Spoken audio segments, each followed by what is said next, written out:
When strategic partnerships deepen, they rarely announce themselves. They become quieter, more institutional, and harder to reverse. That is exactly what is happening between Canada and France. The early phase of this relationship was visible through trade flows, tariff advantages, and sectoral cooperation. That story is already known. What matters now is what came next. Over the past year, Canada and France have begun shifting from transactional coordination towards system-level alignment. Energy planning, industrial continuity, and strategic resilience are increasingly treated as shared problems, not separate national concerns. This is not about replacing one partner with another. It is about designing a relationship that can endure pressure. And that is why the Canada-France strategy has entered a deeper phase. Welcome to Geocapitalist, where we examine how power, stability, and influence are built over time, not through headlines, but through structure. In today's analysis, Canada and France's quiet strategy just went deeper. We look beyond the trade story and into what this relationship has become, why it has matured, and what that tells us about how serious partnerships now evolve. If this kind of analysis adds clarity, consider subscribing. The first phase of the Canada-France relationship was defined by opportunity. Trade diversification, tariff-free access, and sectoral cooperation created momentum and visibility. Phase 2 is defined by something far more consequential: integration. This is the point at which cooperation stops being optional and begins to shape planning assumptions on both sides. For France, this shift reflects a recognition that industrial stability, energy continuity, and strategic resilience can no longer be managed through flexible sourcing alone. They require dependable external inputs that can be incorporated into long-term national frameworks. For Canada, Phase 2 represents a transition from market participant to structural partner. The relationship is no longer evaluated by export volumes or deal counts, but by its ability to reduce uncertainty over time. This changes the nature of engagement. Institutions matter more than announcements. Coordination matters more than speed. Predictability matters more than price.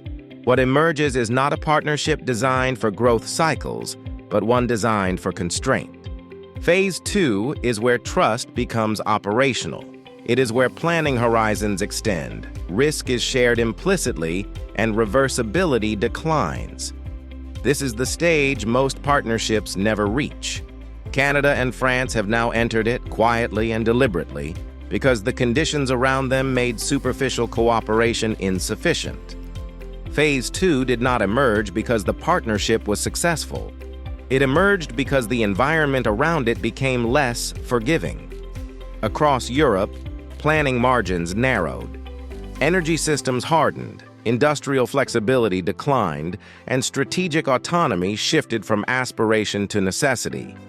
In that context, relationships built for optionality became liabilities. France faced a simple constraint. Long-term stability could no longer depend on partners whose reliability fluctuated with political cycles or market volatility. What mattered was not abundance, but continuity. Canada's relevance increased precisely because it offered institutional consistency rather than tactical advantage. This convergence of pressure changed how both sides evaluated cooperation. The question was no longer whether collaboration was beneficial, but whether it could be embedded deeply enough to withstand stress. As constraints accumulated, informal coordination proved insufficient. Planning required shared assumptions, aligned timelines, and predictable inputs. This forced the relationship to mature structurally. Maturity, in this sense, does not mean expansion. It means discipline. It means accepting slower adjustment in exchange for durability. Phase 2 reflects a recognition that resilience is built before disruption, not after. Canada and France did not deepen their alignment because circumstances were favorable. They did so because uncertainty made surface-level cooperation inadequate. In constrained systems, depth becomes the only sustainable option. Canada's role in the relationship did not expand through volume but through function. What changed was not how much Canada supplied, but how it was integrated into French planning assumptions. Reliability moved from being an advantage to becoming a requirement. Canada's regulatory consistency, institutional stability, and long-horizon policy frameworks allowed it to be treated not as an external variable, but as a fixed input. This distinction matters. Fixed inputs can be planned around. Variable ones cannot. As France reassessed its exposure across energy, industry, and strategic supply chains, partners capable of offering continuity gained disproportionate weight. Canada fit that profile without needing to reposition itself. Its value increased because the environment became less tolerant of uncertainty. This altered the nature of engagement. Coordination became less transactional and more anticipatory. Instead of reacting to disruptions, planning began to incorporate Canadian capacity as a baseline assumption. That shift elevated Canada from participant to reference point. It also reduced reversibility. Once a partner is embedded in planning models, substitution becomes costly. Canada's relevance now lies in its ability to reduce unknowns rather than maximize output. This is a qualitative upgrade. It signals trust not expressed rhetorically, but operationally, through dependence on consistency over time. As the relationship matured, coordination evolved into system integration. This transition is subtle but decisive. Coordination manages interaction. Systems manage outcomes. Energy planning, infrastructure timelines, industrial capacity, and regulatory expectations increasingly intersect rather than operate independently. This creates alignment not through constant negotiation, but through shared frameworks. The result is lower friction and fewer surprises. Integration also changes how risk is distributed. Instead of each side absorbing shocks independently, exposure becomes partially shared through synchronized planning. This reduces escalation when disruptions occur. Institutional mechanisms replace ad hoc problem-solving. Importantly, this depth does not depend on visibility. High-level engagement reinforces it, but the substance lies beneath. Visits and dialogues matter not for symbolism, but because they validate assumptions already embedded in policy and planning. Once systems are aligned, cooperation becomes harder to unwind without cost. That is the defining feature of Phase 2. Reversibility declines as interdependence becomes structural. This does not eliminate flexibility, but it constrains impulsive shifts. The partnership begins to behave less like a choice and more like infrastructure. That is why this phase unfolded quietly. Systems are built to endure, not to be noticed. Canada and France crossed that. Embedded alignment reshapes industrial and energy outcomes by changing how decisions are made over time. Predictability replaces optimization as the governing logic. For industry, this means inputs can be secured against planning horizons measured in decades, not quarters. Capital-intensive projects become viable because policy risk narrows and assumptions stabilize. Energy systems benefit first. Supply reliability improves, infrastructure sequencing tightens, and maintenance cycles can be synchronized rather than improvised. Industrial producers gain next, as capacity planning aligns with assured inputs and fewer contingency buffers are required. Financing follows structure. Lower uncertainty reduces risk premiums, extending tenors and improving project economics without chasing scale. The gains are incremental but cumulative. Importantly, resilience is achieved without sacrificing competitiveness. Efficiency is preserved through coordination, not compression. As alignment deepens, information flows earlier, adjustments happen upstream, and shocks dissipate before becoming systemic. The relationship produces steadier performance, favoring durability over volatility in constrained environments globally. France's strategic recalibration must be understood within a broader European constraint environment. Across the continent, energy systems face capacity limits, industrial competitiveness is under sustained pressure, and fiscal space for rapid adjustment is narrowing. These conditions reduce tolerance for uncertainty and elevate the value of dependable external relationships. France's objective is not expansion but stabilization.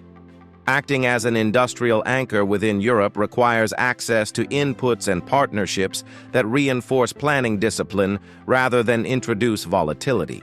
In this context, partners are evaluated less by scale and more by consistency. Canada's role fits this recalibration precisely. It functions as an external stabilizer rather than a substitute, allowing France to reinforce internal coordination while buffering exposure to external shocks.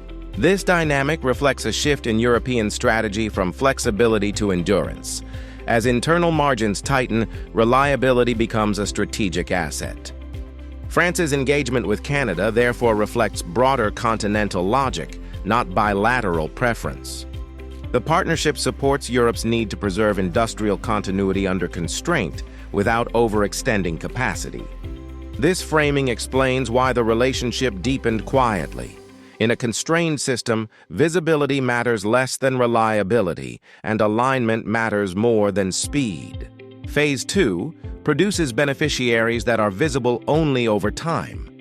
Governments gain planning confidence, but the more durable effects appear across firms, investors, and regions. Industrial operators can commit capital with longer horizons because input reliability improves and policy assumptions stabilize. Energy and infrastructure developers benefit from sequenced timelines, reducing costly delays and redesigns. Investors respond to lower uncertainty by accepting longer maturities and tighter spreads, quietly improving project viability. Regional economies see steadier employment patterns as production schedules smooth out. Importantly, these gains are not concentrated. They diffuse across value chains, lowering systemic risk rather than amplifying exposure. The partnership's value lies in moderation. It dampens extremes, shortens recovery periods, and reduces the frequency of emergency intervention. Over time, this compounds into credibility. Systems that perform reliably under stress attract further participation without aggressive incentives. That is how alignment sustains itself. The Canada-France relationship now favors durability over drama. Phase 2 signals a broader shift in how advanced economies structure strategic relationships. Capacity alone is no longer decisive. Reliability, governance, and planning compatibility increasingly determine which partnerships endure. As global systems become more constrained, the ability to integrate external partners into internal frameworks becomes a source of influence. Canada and France illustrate this transition clearly. Their alignment is not reactive but anticipatory, designed to function under prolonged pressure rather than favorable conditions. Over time, such partnerships become self-reinforcing. Shared assumptions reduce friction, coordination costs fall, and reversibility declines. This does not eliminate optionality, but it disciplines it. Strategic choices narrow as interdependence deepens. In this environment, quiet alignment outperforms visible signaling. Stability is preserved through structure, not declarations. The Canada-France relationship now operates closer to infrastructure than diplomacy. That distinction explains both its durability and its discretion. Looking ahead, this model is likely to repeat. Economies capable of offering institutional consistency will gain weight disproportionate to their scale. Those that cannot will remain transactional. Phase 2 is not an endpoint, it is a threshold. Crossing it changes how partnerships behave, how shocks are absorbed, and how power is exercised quietly over time. Canada and France did not change course. They changed depth. What began as cooperation matured into alignment because the surrounding environment demanded more than flexibility. Phase 2 reflects a recognition that stability must be engineered, not assumed. By embedding reliability into planning, both countries reduced uncertainty without sacrificing autonomy. This shift explains why the relationship advanced quietly rather than visibly. Systems designed to endure do not announce themselves. They simply perform. Understanding these dynamics clarifies how modern partnerships function when constraints replace abundance. Power is no longer exercised through dominance, but through dependability. Canada and France now operate within that logic. Their alignment is less about momentum and more about resilience. In an increasingly constrained global landscape, such relationships shape outcomes precisely because they avoid drama. They hold when others strain. And there you have it. If you found this breakdown valuable, watch our next video. It connects directly to what's unfolding. And don't forget to subscribe. Your support helps us decode these global shifts without compromise. This was Canada, and France's quiet strategy just went deeper. Thanks for watching, and we'll see you in the next video.